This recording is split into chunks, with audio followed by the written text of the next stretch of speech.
پھر ہم نے تمہیں تمہاری موت کے بعد زندہ کیا تاکہ تم شکر گزار بنو،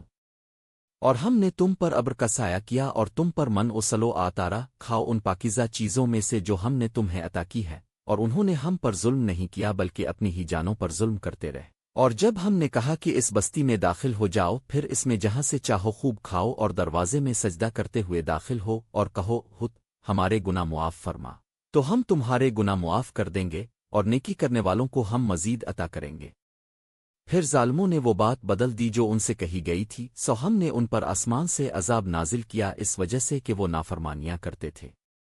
اور جب موسیٰ نے اپنی قوم کے لیے پانی مانگا تو ہم نے فرمایا، اپنی لاٹھی پتھر پر مارو، پس اس سے 12 چشمے پھوٹ نکلے، ہر گروہ نے اپنے پانی لینے کی جگہ معلوم کر لی۔ کھاؤ اور پیو اللہ کا دیا ہوا رزق، اور زمین میں فساد نہ پھیلاتے پھرو۔